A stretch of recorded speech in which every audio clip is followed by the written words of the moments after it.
Today we're looking at value and temperature and how those two concepts relate to each other on our palette and on our painting.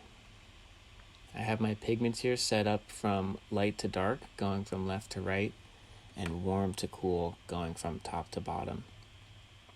I set up my palette in this way, first to just develop some kind of a system and get some consistency so I know what I'm mixing and why, but also to kind of keep the pigments from diluting each other and turning everything into gray.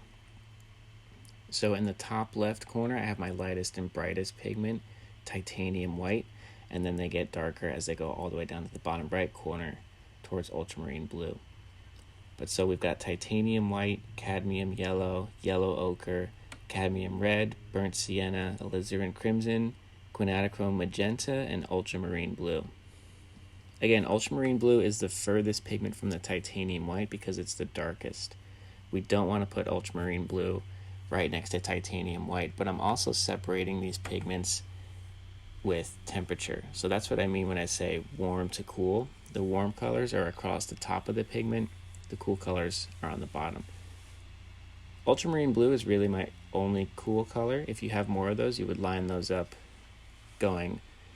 getting lighter as you get back towards the left side of the palette. You can organize your palette in any way that feels comfortable to you as long as you're aware of these relationships between the pigments. As much as we want to get to know each individual pigment, we want to know how the pigments relate to each other. That's just as important, maybe even more important. So today we're painting a donut. I like painting donuts because they're nice and simple, but they have really subtle shifts in value and form. And it's a good example of form shadows versus cast shadows and different kinds of texture.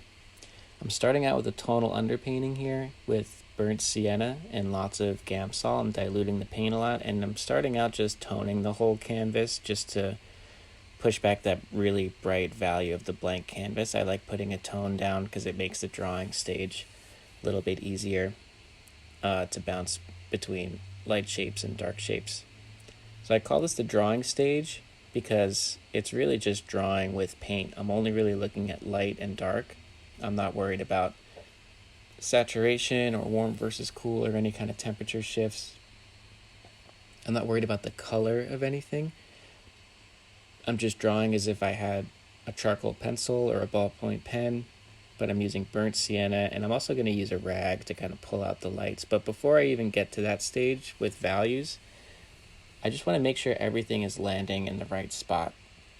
So I'm thinking about composition, I'm thinking about shape and line. I want to make sure all of these shapes are landing in the spot that serves my composition. If you want to do a thumbnail sketch before you get started, you're more than welcome to do that. This painting's a pretty quick study, so I'm just going for it right onto the canvas.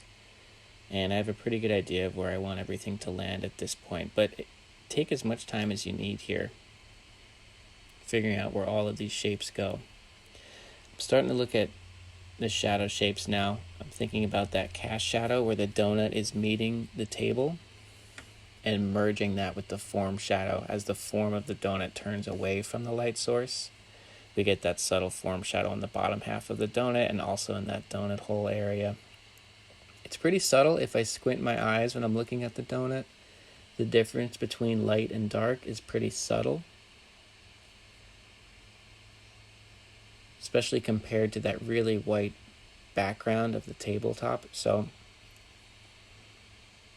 I'll address that in a minute when I start looking at my light shapes. But for now, I'm just trying to finesse the edges of those shadows, and I'm being really sensitive to soft edges versus hard edges, which would be form shadows versus cast shadows. That form shadow on the donut itself is a lot softer and smoother. It's a slower transition from light to dark compared to that cast shadow edge where the donut is meeting the table and the donut's casting a shadow onto the table. Now I'm taking a blue rag and just going to start pulling out some of the light shapes. You can see most of the contrast in this painting is where the donut is meeting that light of the table. If you think of it as a figure-ground relationship, the donut being like a figure meeting that ground in the background, that's where a lot of that contrast is.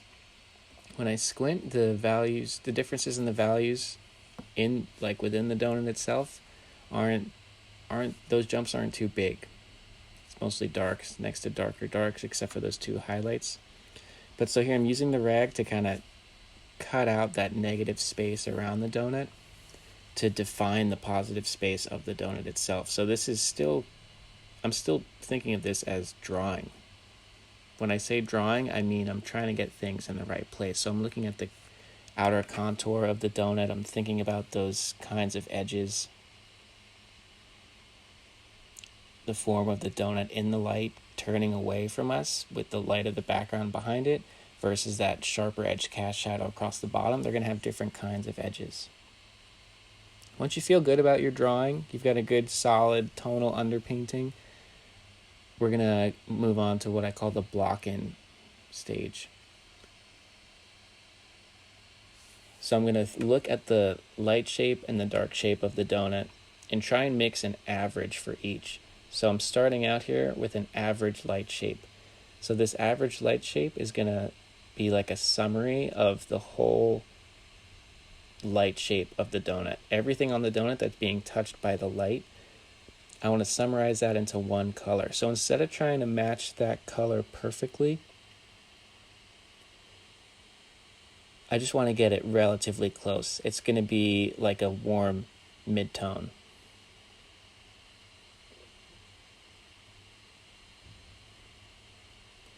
Just kind of like brownish, yellowish mid-tone. But I don't try to name colors too specifically. Remember that color is all relative. Whatever this color is going to end up being is only going to mean anything when I put something slightly different next to it. But all that being said, I'm using lots of yellow ochre, cad red, and burnt sienna, and then I'm mixing white into it on this one. It's not totally orange. If it was just like a really bright orange, I would probably mix cad red with cad yellow.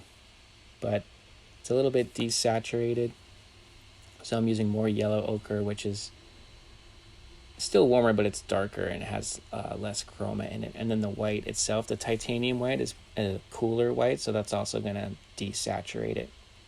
But as you're mixing your colors, start to think about the value of each pigment. Remember, if we look at the palette as a black and white image in grayscale, each pigment has a value of its own.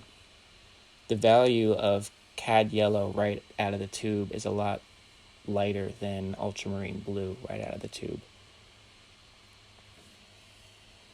So I like painting donuts because they're so simple and we can really look closely at all those relationships, the difference between warm and cool and the difference between light and dark and how all of these colors are going to relate to each other. So this, it's like a warm mid-tone.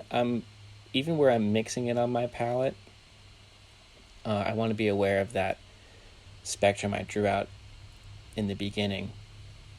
It's lighter and warmer, so it's going to land in that spot on my palette. I'm not even going to mix it down near the blue because I don't want any blue getting into this warmer color.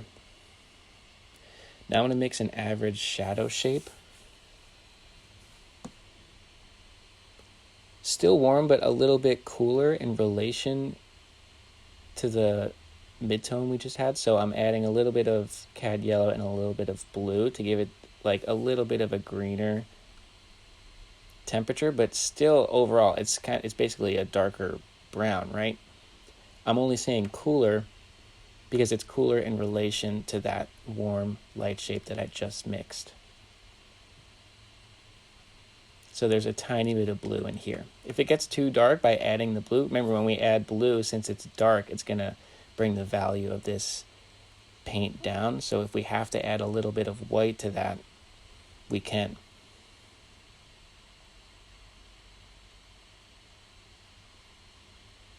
When you're mixing for the block in, just keep squinting too. Squinting helps you see value, and it also helps push unnecessary details out of the picture. We want to keep this really simple, just like our drawing is really simple. Looking at value, we want to do the same thing here with our light and dark shapes with temperature. Remember, it's an average light shape and an average dark shape. We're not trying to paint every single thing that we're seeing on the surface. This block in is really more of an abstraction of what we're seeing. By having a block in that's really simple, it keeps our painting more flexible. If you've been in my figure drawing classes or my life drawing classes, you know I always say a simple drawing is a flexible drawing, and being flexible is important because it allows you to change things more easily, like destroy things and rebuild them. We don't want to get tied into details too early on in our painting. So I like starting out with the shadow shape just because, again, it's similar to drawing. So I'm using my average shadow shape paint that I just mixed, and I'm using that to draw in my shadows on the painting. One thing to notice here is that it's not too dark. We do have darker darks within the shadow shape. We'll get to that later, but it's really more of like a dark mid-tone than being anywhere near black on the value spectrum. Because when I look at the donut, the shadow on the donut itself is not that dark. Most of the values on the donut are in the middle of the value scale. It's darker midtones versus lighter midtones. Most of what we see is in that range of the value scale. If you think about the white paint on your palette, white is like staring into the sun. And then black would be like closing your eyes in the dark at night. Everything else is towards the middle of the value scale. So now I'm going in with that average light shape, which again, is more of a mid-tone, especially when we compare it to that highlight I put in the underpainting earlier. This looks a lot darker than that, even though it's the average light shape. It's still kind of dark in relation to that highlight. That's good. That's a good sign.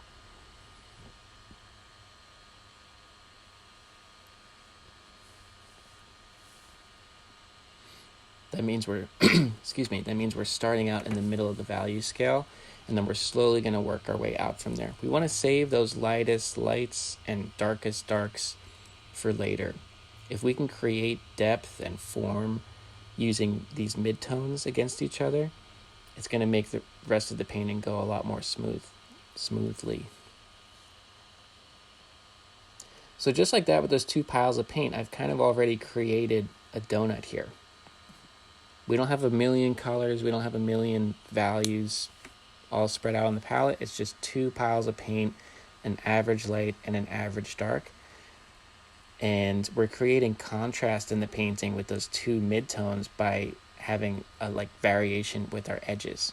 So if you look at the donut, the plane changes on the donut itself, they're pretty smooth. We've got form shadows in the donut hole, and then on the outside edge of the donut as it turns down into the dark.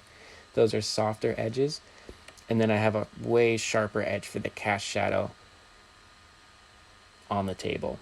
So those different kinds of edges can create contrast just as much as you can have contrast in value and contrast in temperature. So now I'm mixing paint for the table itself, which is pretty bright. It's close to white paint. I'm adding a little bit of blue. And I think a tiny bit of alizarin crimson just to give it a little bit of a temperature. By temperature, I mean not exactly white. I'm making it just a tiny bit gray, but it's really just barely a little bit blue. If you didn't know I did that, you might not even see it when you look at the painting. But that tiny bit of blue in the paint, I think, is going to help offset that really warm brown in the donut itself. it's always good to have that in the back of your head. Like, what's the story of the color here on this painting? How can you complement what you have? Because when I look at the table itself, I don't really see blue, but if I put in a little bit of blue, that's going to counterbalance all of those warms in the donut itself and create more contrast that way. Just like I was just saying about the contrast in edges, we can have contrast in temperature too. Contrast doesn't have to be in values only. So here I'm being really sensitive to the edges again. That's something I'm doing throughout the entire painting process, is thinking about how these edges all relate to each other. Remember, the form of the donut turning back into space, at any time plane change kind of rolls back away from us slowly, it's going to be a smoother transition. Be really aware of smooth edges versus sharper edges.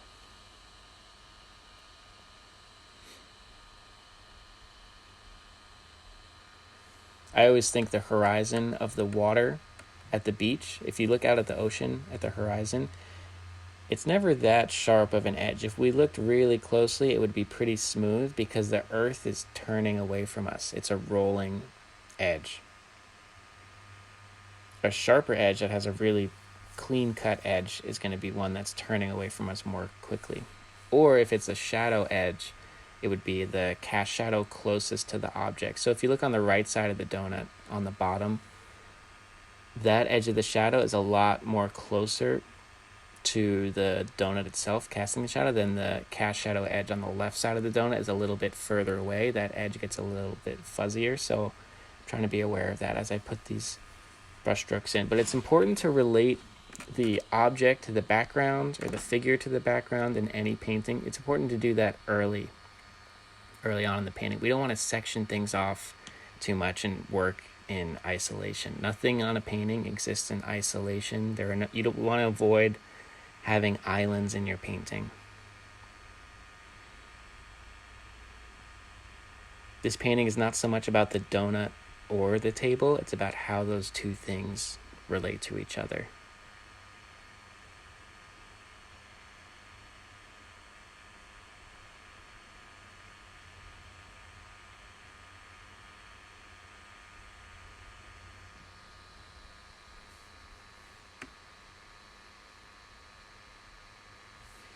I used up all my burnt sienna, so I got to put out a little bit more.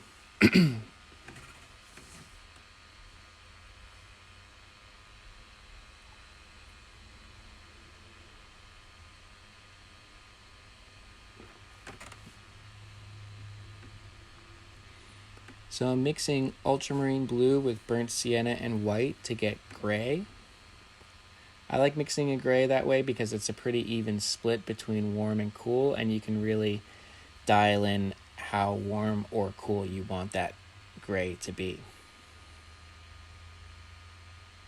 And I'm mixing that for that background shape at the edge of the table. There's that gray shape kind of creating a horizon behind the donut. I added in a tiny bit of yellow ochre. But you can make that gray whatever you want. Think about these colors that you're using on your palette and in your painting. How do those colors all relate to each other? Whatever you do, just try and have intention with the colors that you're mixing. Think about the color wheel. Think about the relationships between the donut, the table, the background, what the light source is like. If you have warm light shapes, what's going to happen if you have cooler shadow shapes, creating more contrast.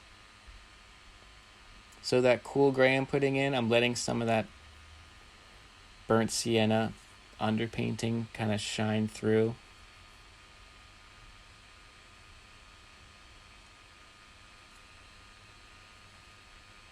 I think that'll help the donut kind of relate to that gray background and make everything a little bit more cohesive by leaving some of that orangey burnt sienna coming through those little gaps there on the horizon.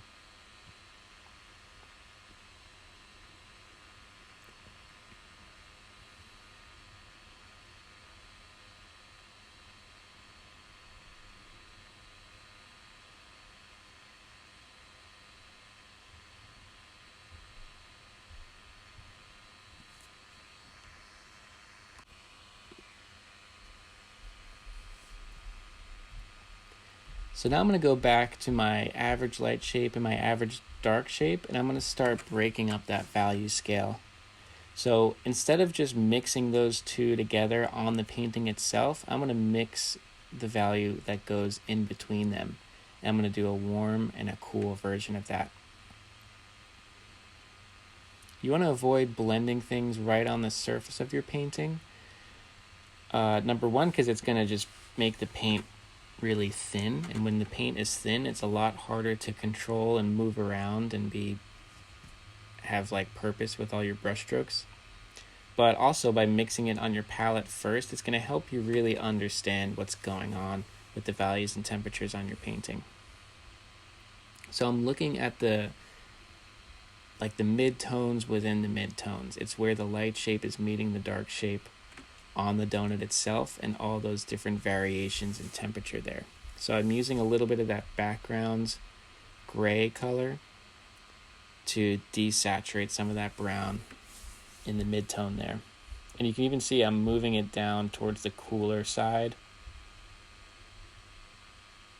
of my palette.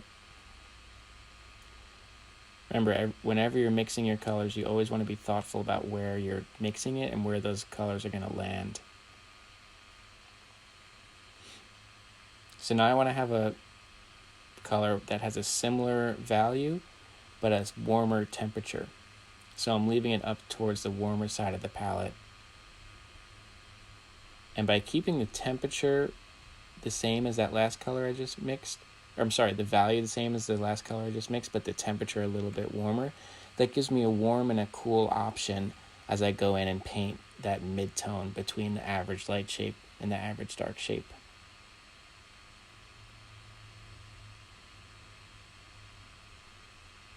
Again, if we go in and just kind of blend the two together on the painting itself, we're not really going to understand how those really relate to each other. By figuring out on the palette, we're kind of opening up this whole world of color, and we can even start turning the dials and designing stuff and pushing things to be a little bit more than what we're seeing, depending on our intention for the painting, the intention for the composition, whatever it may be. I want you to be able to control these things and at least understand why they're happening.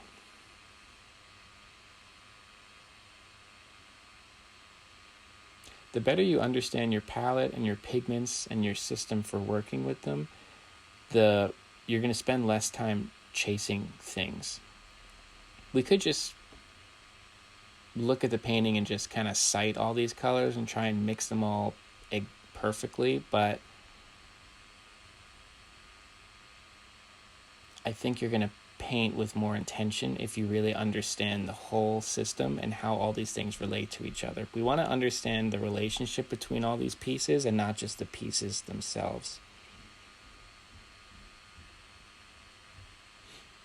If you're able to see the forest and the trees, you're going to make better paintings, but you're going to make better paintings more quickly and efficiently.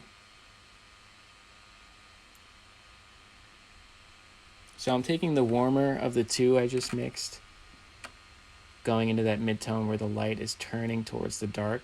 That's where most of the saturation is going to be, is that transition from light to dark.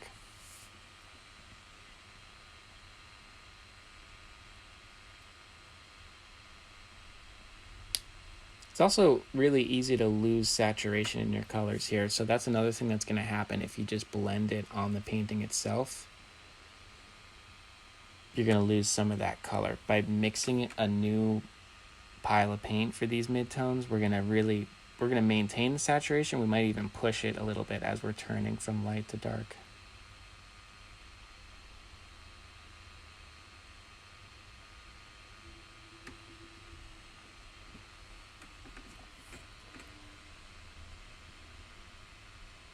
So there's that stripe of like a little bit cooler color kind of right through the middle of that shadow shape. That's really the local color of the donut. So when I say local color, I mean the color of the donut itself is changing there, separate from what the light is doing and how the light is affecting it. So I'm trying to cool that off a little bit with some of that gray from earlier, and I'm pushing it to be a little bit more yellow. Cad yellow is a little bit cooler than yellow ochre. So by adding in a little bit more cad yellow, you might even add a little bit of blue there. That's how you can start trying to find that cooler stripe through the middle of the donut there.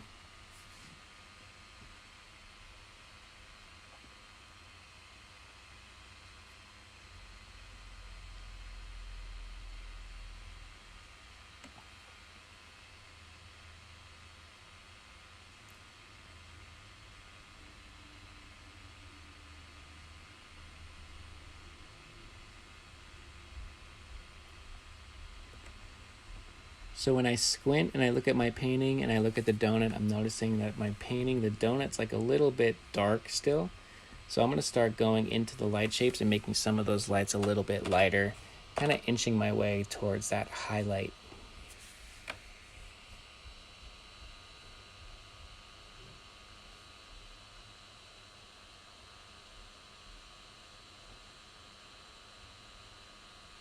But by now I've got a good understanding of my block in, a good understanding of my composition, and how the values and temperatures are relating to each other.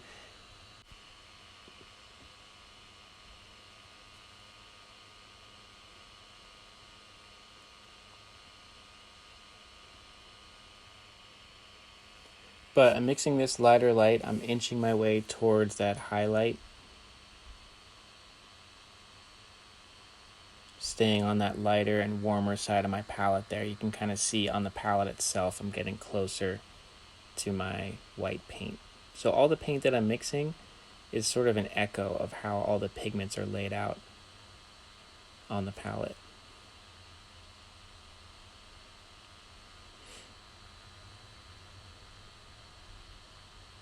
And just to be clear, these brush strokes I'm putting down right here, I'm not trying to paint the highlight itself right now. I'm trying to build up the form of the donut itself by pushing those lighter lights a little bit lighter. I think I went a little too light too fast though, so I'm mixing like in between those last two piles of paint that I just had. So a little bit less bright. A little bit more brown maybe too.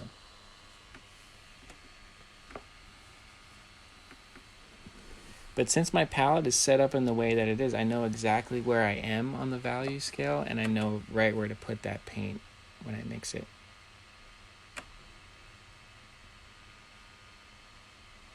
Sometimes when you're painting, you can get just totally lost and not really know where you are. If your palette is organized, you can kind of look down and really understand where you are in your world of paint.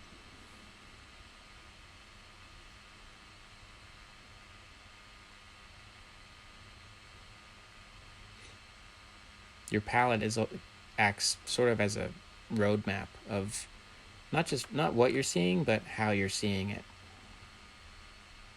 and how you're breaking it down into those. It's like a simplified version of all those colors and shapes that you're seeing. And you're kind of distilling it all. You're pulling out only what's necessary.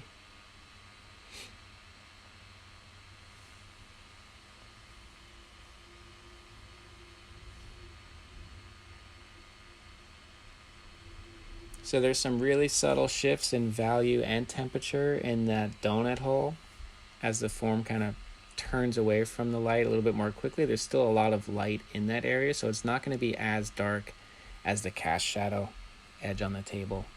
So I got to fix that.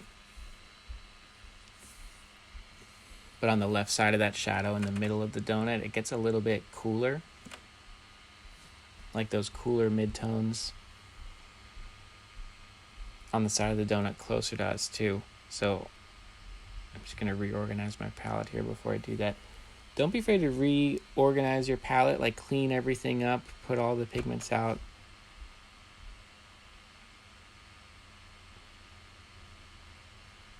After like wiping everything down, it's going to help keep everything organized, keep everything clean.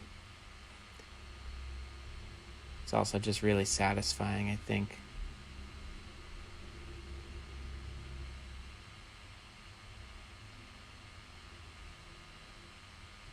So when I'm painting, I'll do this a couple times over in a painting session.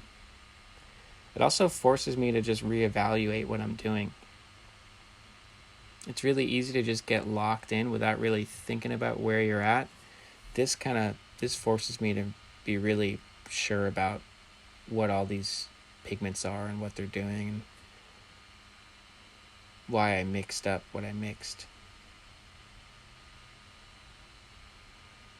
And if something's not working, don't be afraid to destroy it. Don't be afraid to throw out paint. It's okay. If you mixed up some paint that isn't really useful, don't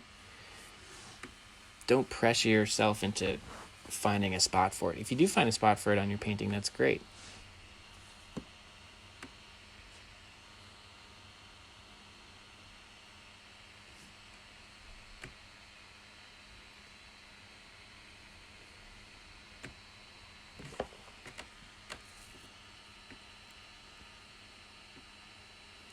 Okay, so back to readdressing the donut hole here. I'm trying to lighten it to make it not quite as dark as that cast shadow on the bottom edge. It's also cooling off as it transitions from light to dark.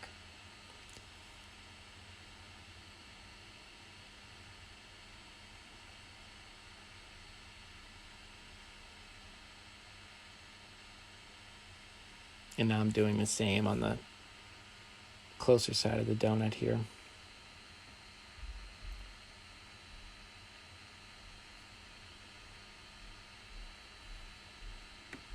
Whenever you're mixing or painting anything, the main two questions to ask yourself are, is it lighter or darker, and is it warmer or cooler? That's all you really need to worry about.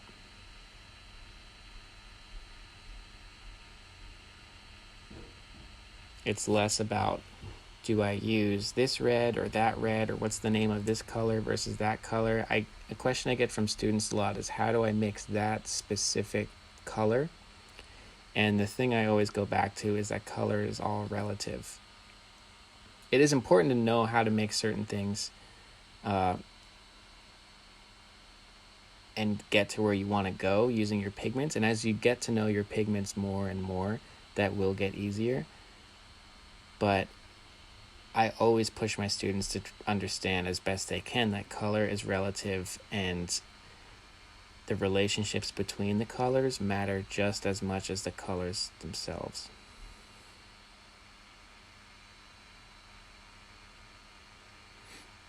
Which I said a similar thing about composition earlier. So painting is really about all those relationships, cultivating all those relationships and being aware of them.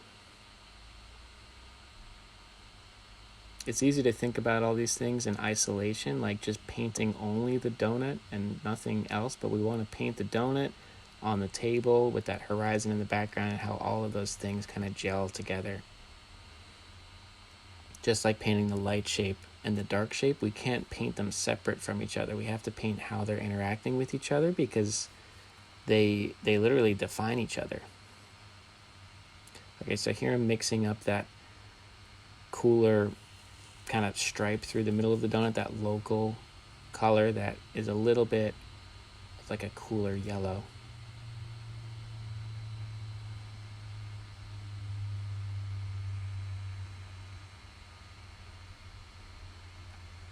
So when you mix that color, think about that temperature being a little bit different, a little bit cooler yellow compared to the brown it's surrounded by, but also think about the value of it. When you squint and look at the donut, there's not too much of a difference in value. So if your painting has too much of a stripe through it, think about the value of your pigment as much as the temperature. Think about where it is on your palette. Is it the right temperature but the wrong value? Or is it the right value but the wrong temperature? Think about how you can balance all those things. And it might take a couple of tries.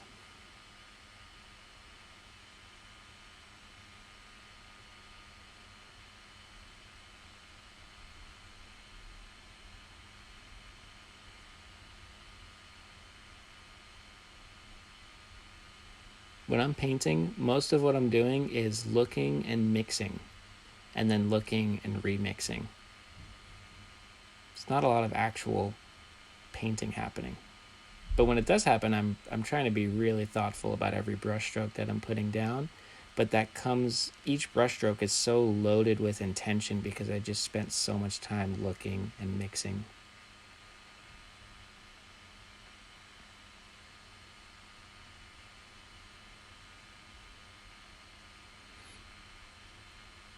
But again, when at least for me, everyone's different, but when I'm painting, I'm mostly looking and mixing and thinking.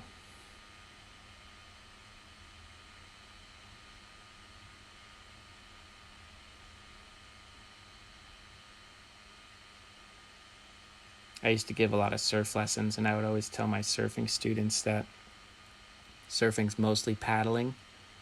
They should call it paddling. You're actually surfing for a really small amount of time relative to the amount of time you're spending out there, but it's more about being in the right spot at the right time. Standing on the board is the easy part. I think the same goes for painting. Putting the actual brushstrokes down on the canvas is kind of the easy part.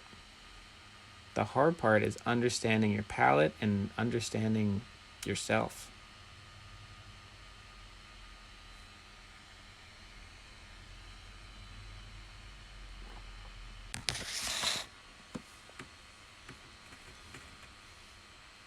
So I'm still finessing some of those cooler transitions that are similar in value to some of those lighter midtones I have in the top left warmer corner of my palette. You can see they're similar in value but cooler. So if you look vertically at my palette, they're just below those warmer colors but on the cooler side of my palette. Remember to think about those arrows I drew in the beginning of class and where these cooler colors are going to land on my palette.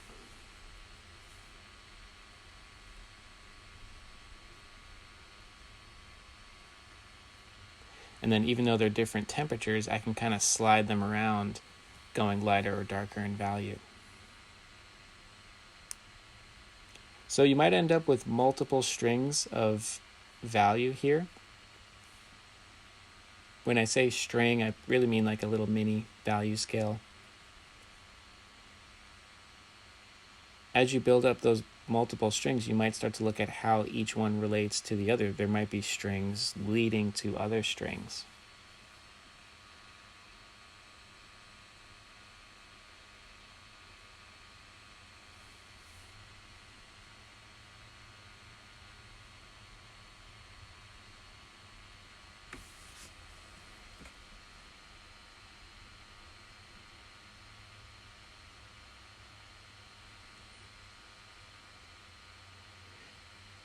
So I'm starting to look at that highlight. I'm using some of that background color of the table. When I look at the donut, the highlight on that icing, that like glaze, donut glaze, whatever it is, to me kind of looks like a brushstroke in real life. So I want to try and find that as I put the paint down. It's almost like a gesture drawing, but instead of a gesture drawing with charcoal of a person, it's a brushstroke of donut icing. But same concept. Trying to distill and summarize all that motion I'm seeing. And I also want to like navigate my edges there because there are some lost and found edges that get kind of soft and sharp. So I can finesse that using the light shape of the donut next to it, just outside of the highlight. So think about how all those shapes line up against each other. Try not to leave gaps between anything unless you have like a really clear intention for that. Because I did leave a gap on that horizon back behind the donut where that burnt sienna is coming through the gray there. Like, I know that I like that, and that's on purpose. But don't leave a gap because you're unsure of how two things are meeting up. Again, that's those areas are the most important in the painting, are how these different shapes relate to each other. So now I'm mixing a really dark to kind of get back into the cast shadow. Some people call this like the pitch shadow of like, it's like the shadow within the shadow, the darkest dark, where the donut itself is coming up against the surface of the table within the cast shadow. It's the darkest thing that I'm seeing. I may have mixed this a little bit too dark. But with these shadows, it's easy to go like to mix black. Like some people don't mind using black. I try to avoid it because I want to push the color in like every possible square inch of my painting. So think about what pigments you could use here other than black. I'm using some of that quinacridone magenta, some blue, some alizarin crimson. So I'm kind of navigating between warm and cool within this like deep dark purple color. So I could lean a little bit more blue, I could lean a little bit more magenta. But maybe this will offset some of those lighter, cooler yellows.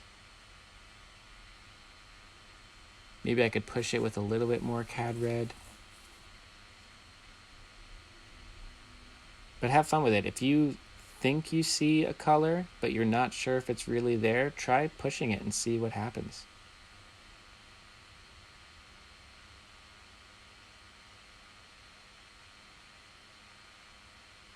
Trying to understand what we see is one of the main reasons for painting.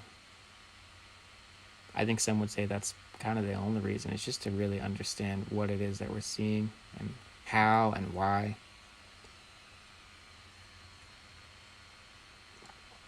But that's an active negotiation between what your eyes are seeing and what you're finding on your palette. Painting's a way of participating in what you see.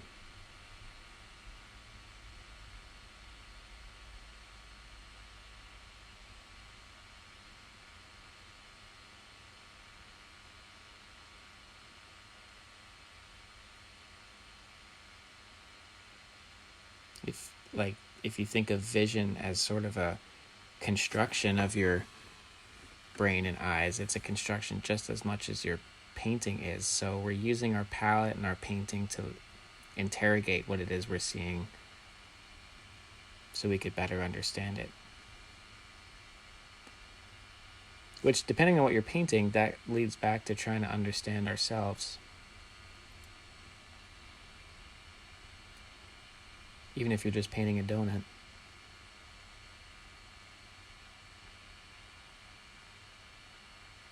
So I'm going into that part of the cast shadow that I talked about before. It gets a little bit softer, a little bit lighter as you move away from the object casting the shadow.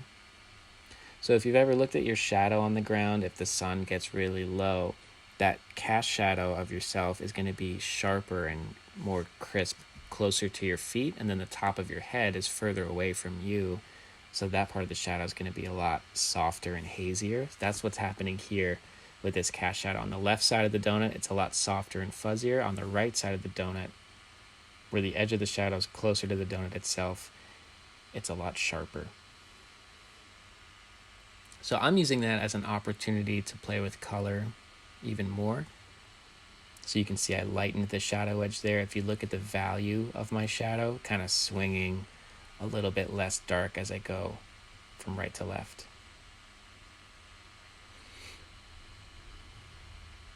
So I'll have to rebuild that edge a few times over using the background, but I'll do that in a minute.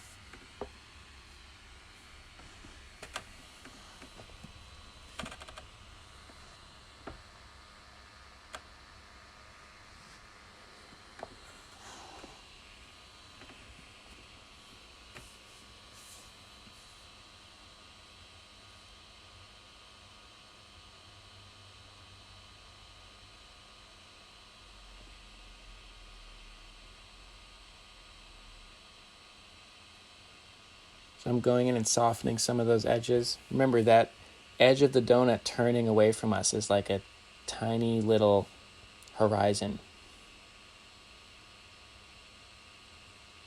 It's got a softer edge because it's curving back into space.